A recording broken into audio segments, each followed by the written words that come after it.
اچھا مصطفیٰ صاحب، یہ ایکچوئل میں جو رانا صاحب COD کا ذکر کر رہے ہیں، پاکستان میں اس وقت مینوفیکچرنگ سیکٹر میں انویسٹمنٹ نہیں آتی. جو بڑی بڑی کمپنیاں ہیں وہ کہتی ہیں کہ پاکستان میں ہاں انویسٹمنٹ کے لیے یہ آپشن ہو سکتی ہے، لیکن آربیٹریشن UK لاء میں کریں گے، لندن کی جا کے عدالت کے اندر مقدمے کریں گے. آپ کے اندر لیک آف ٹرسٹ آ گیا آپ کے عدالتی نظام کے اوپر، آپ کی پالیسیز کے اوپر مس ٹرسٹ ہے نا لوگوں کا. کچھ آپس میں مل جائے تو یہ آپ کی چیزیں گریجولی ریزالو ہو جائیں گی. ملک صاحب، ہر چیز جڑی ہے سیاسی استحکام سے. اس وقت پاکستان ریاست کے طور پر 3 فرنٹل وار کا شکار ہے.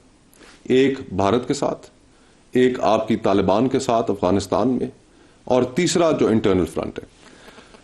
ہمیں اس پولیٹیکل ٹیمپریچر کو کم کرنا ہوگا. میں رانا صاحب کی بات کو سیکنڈ کرتا ہوں کہ ہمیں ایک نیا چارٹر آف ڈیموکریسی اس ملک میں ضرورت ہے. اس کی ٹروتھ اینڈ ریکنسیلیشن کمیشن کی ضرورت ہے.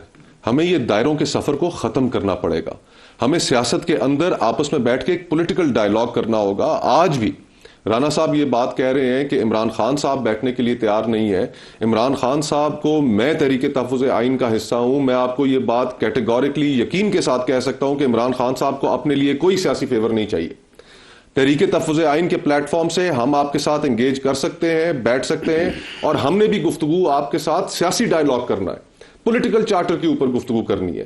کہ جو میثاق جمہوریت کی جو سب سے اہم شقیں تھیں، جس کے اندر سب سے اہم شق یہ تھی کہ کوئی جماعت اسٹیبلشمنٹ کا کندھا استعمال کر کے حکومت میں نہیں آئے گی، اور حکومت اور جو جماعتیں اپوزیشن میں ہوں گی وہ اسٹیبلشمنٹ کو استعمال کر کے حکومتیں نہیں کرائیں گی.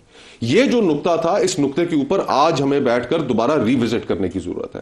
ہمیں ٹروتھ اینڈ آپ کے خیال میں حکومت اس نقطے پہ آپ کے ساتھ بیٹھ جائے گی؟ بیٹھنا چاہیے. اگر ہم نے اس ملک میں سیاست کو بچانا ہے، اگر ہم نے ڈیموکریسی تو پیپلز پارٹی اور PMLN کے درمیان ہوا تھا نا، تو اس کے بعد عمران خان صاحب آ گئے تو اب نہیں، انہوں نے کندھا استعمال کر کے وہ برسے اقتدار آ گئے، اور پھر اسی کندھے کو استعمال کر کے ہمیں ختم کرنا شروع کر دیا. میں آپ کو نئی ریالٹیز کا سامنا کرنا پڑتا ہے، اور پھر اس کے بعد ہمیں یہ بھی بیٹھ کے آپس میں طے کرنا پڑے گا کہ ہم کس طریقے سے ملک کو فری اینڈ فیئر الیکشن کی جانب لے کے جا سکتے ہیں.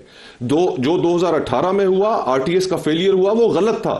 جو 2024 میں ہوا وہ بھی غلط تھا. اگر ہم نے بطور سیاستدان الیکشن کے پروسیس کو ہی کنٹروورشل رکھنا ہے تو ملک کبھی بحرانوں سے باہر نہیں نکل سکے گا. یہ آپ کی، میری، ہر جماعت کی، ہر پولیٹیکل ورکر کی یہ ذمہ داری ہے کہ ہم الیکشن کے پروسیس کو ری ڈیفائن کریں.